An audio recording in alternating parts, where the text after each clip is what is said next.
This is a Sports Catastrophe production. Hey there, Heather Ho there. It's Jeff Good and welcome you to another Sports Catastrophe Birthday Boy. And the birthday boy for today, May the 28th, is a man who's known as Mr. Clutch and played all his years with the LA Lakers. He actually is part of the silhouette as the NBA logo and all that. He did a lot, and he even got to the NCAA championship game as a player. And embarked on a 14-year Laker career that saw him win a trip to the Basketball Hall of Fame in 2010. Well, co-captain of the 1960 squad that went, and he himself was inducted to the Hall of Fame in 1980 and named to the 35th, 50th, and 35th anniversary teams. He was fantastic. He was a great executive and all that. He was the GM of the LA Lakers for many years and then went to Memphis. So, anyway, he is an icon at age 85. His name is Jerry West. Jerry West was born in a poor household in West Virginia to a coal mine electrician. Of course, coal mines, not really that much. All that. West's father was so physically abusive towards him, West would sleep with a loaded shotgun under his bed out of fear that he may have to kill his father in self-defense. He was an outgoing and aggressive child. But when his older brother died in the Korean War, he became a shy and introverted boy and all that. He couldn't play children's sports because of how frail he was. But he would, shoot baskets from every possible angle, ignoring mud and snow in the backyard and his mother's spankings when he came home hours late for dinner. West would actually do better conditioning and defense after being pushed off his high school basketball team. He became 6 foot tall. He was a good small forward, and he was one of the best West Virginia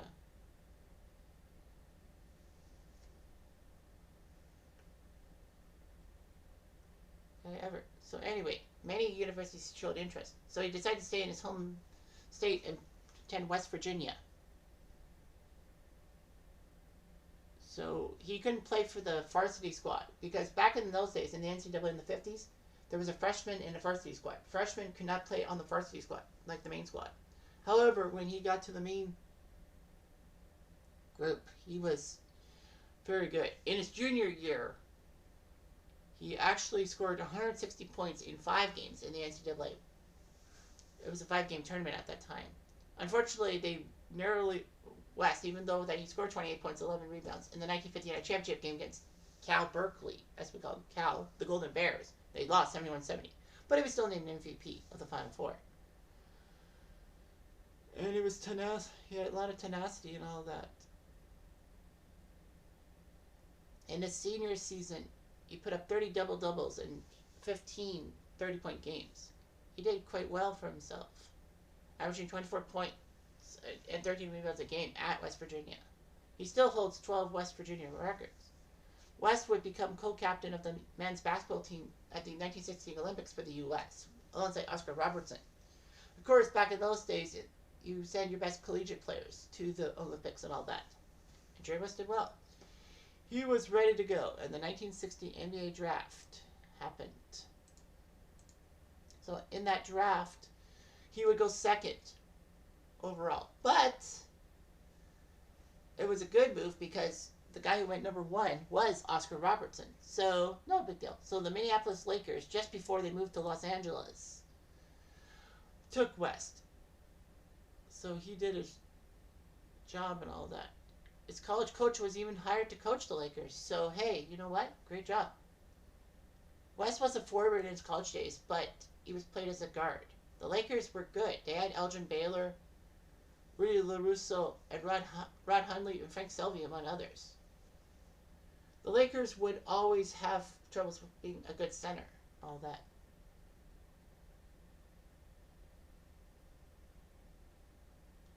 So anyway, West would have a great defensive hustle, and in his first year, he scored 17.6 points per game. He would play 35 minutes per game as the Lakers' second scoring option. So now the Lakers had Mr. Inside, that's Elgin Baylor, and Mr. Outside being Jerry West. being a great long distance shooter. The only problem was, of course, the NBA would not adopt the 3-point line until 1979. So who knows how many points West would have scored? Like, he would have been 40-foot shots. He would have been basically scoring 3 points from everywhere, kind of like Steph Curry nowadays. Anyway, West was the team leader in his second year because Elgin Baylor was called by the U.S. Army Reserves and played only 48 games. West would put up 63 points in a win over the Knicks. I believe that was the record against the Knicks until Carmelo did it. I don't remember. Or Kobe, sorry. So he was Mr. Clutch. And West would be huge in the 1962 finals against Boston. In Game 3, he tied the game with a shot. But then Sam Jones inbounded the ball with 3 seconds left. But West stole the ball, raced up court, and hit a running layup to win Game 3. Anyway, it was a key game, but the Lakers did lose in 7 games because of Frank Selvey somehow missing a wide open shot to win the game. So after Baylor was back full time, because of his reserves thing being over, West still did well with 27.8 points per game. Unfortunately, he would miss the last 7 weeks due to a hamstring injury.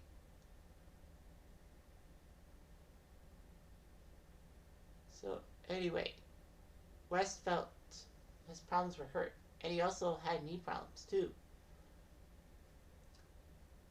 So West would be technically the leader by 1965. Unfortunately, in the first round series against Baltimore, Baylor suffered a career-threatening knee injury. West would become the leader, putting up 49 points, and got the Lakers to beat Baltimore. He scored 52 in Game 2, but West did his job in Game 5 in LA at the Forum. Anyway, the Lakers were hurt hard, lost the 65 final. West would do much better and all of that, getting the Lakers to the 66 finals. And West and Baylor did not do so well in Game 7 of the 66 final. West would have injuries and all of that. Fred Shells would retire and all of that. West did quite well for himself.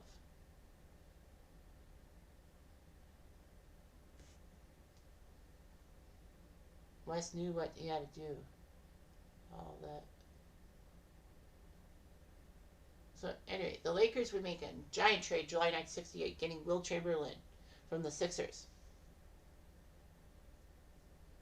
It was a giant move and all that. And Gail Goodrich was lost in the expansion draft to Phoenix. Unfortunately, Chamberlain would have a giant beef with Coach Van Vanderkolf, and it actually worked. And it was terrible. The 69 finals, which I did a video for a couple years ago, I talked about how Chamberlain could have done everything to help the Lakers win Game 7 at home against Boston, but he was benched for the last 5 minutes. Jerry West did do well in the 69 finals and was named MVP, this finals MVP, despite being on the losing team and being the only player to do that. He was a very tragic figure and all that. The 1970 Lakers were hurt. Will Chamberlain injured his knee and missed practically the whole regular season, and the Lakers had a new coach, Joe Mullaney. But West would step into the void of Will Chamberlain's absence and led the NBA in scoring average, winning 46 games, and got to the NBA Finals against the Knicks. It was a battle. In Game 3, after Dave DeBusschere made a shot to give the Knicks a 102-100 lead, West ran up court and put up a 60-foot shot, incredibly connecting and making it 102-102. Of course, as I said, the absence of the three-point line was there, and that would have made West's shot even more clutch. The Knicks did win in overtime, so that wasn't good, though, too. West had trouble. He injured his right hand. He needed manual injections. West did decently. Anyway, the Lakers in 71 would get Gail Goodrich back in a trade, and West would do decently at age 32. Unfortunately, West would injure his knee and was out for the season, and the Lakers lost the Western Final to Milwaukee. He was in his twilight of his career. He got to the 72 final, having the Lakers win in 5 games in the final. And West finally got his NBA title after so many years of being second banana to those pesky Celtics and all that. He played in the 73 NBA Finals, and unfortunately West would have hamstring problems, and the Knicks won in Game 5. West retired after the 74 season. He was the Lakers scoring leader for a while. Anyway, he actually was given a chance to be coach of the Lakers. In 3 years, he got 145 wins, making the playoffs all 3 seasons, and got to the conference finals in 77, but not winning anything.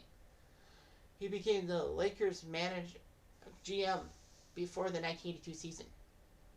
And he built the great 80s Lakers dynasty known as Showtime.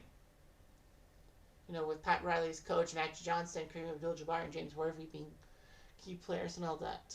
West would rebuild the Lakers after they slumped in the early 90s around Del Harris, the coach, and center Vlade Divac, forward Cedric Ceballos, and guard Nick Van Exel, that got to the conference semifinals. Because of all that, in 95, he was actually named Executive of the Year. And then would make a massive trade, trading Vlade Divac to Charlotte for the rights to Kobe Bryant. Remember, Charlotte drafted Kobe Bryant and then promptly traded him to the Lakers for Vlade Divac. He signed Shaq away from Orlando in free agency and signed Phil Jackson as head coach in 99.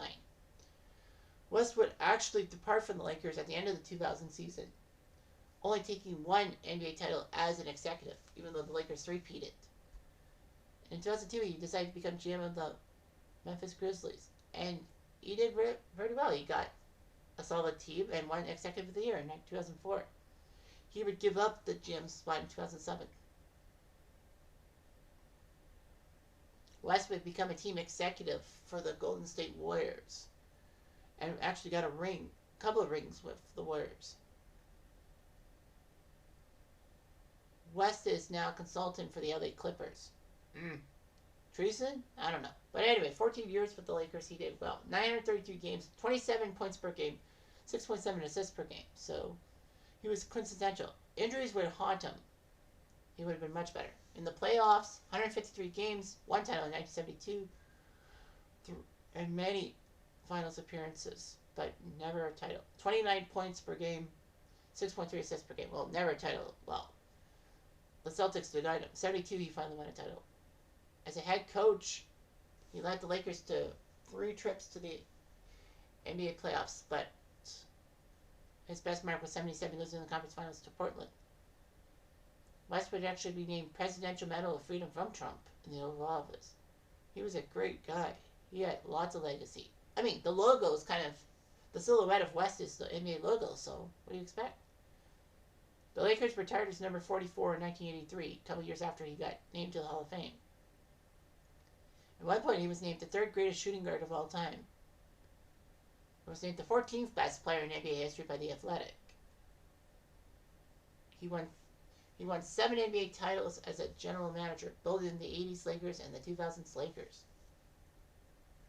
So he did well. West Virginia retired as number 44.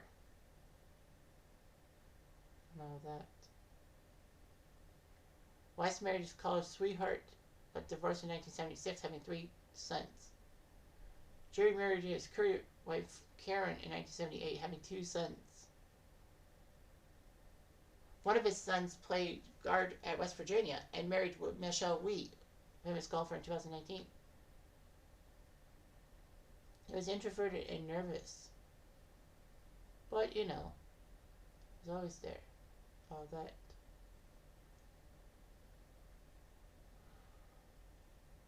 West would actually, Martha would tell him after games to cheer up, but West would say, "Get out," and drive away.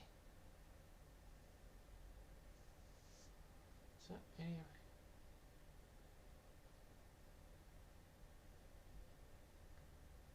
anyway, So he did quite well in all of that. But was portrayed in the 2022 HBO series Winning Time to rise the Lakers dynasty as a temperamental, foul-mouthed executive prone to angry outbursts and mood swings. And West demanded a retraction for the cruel and deliberately false depiction. So anyway, that's the thing. But Jerry West is the icon. West seemed to be the best. Yeah, sure, he only won one NBA title, playing in the dynasty of the 60s Celtics and being denied many titles.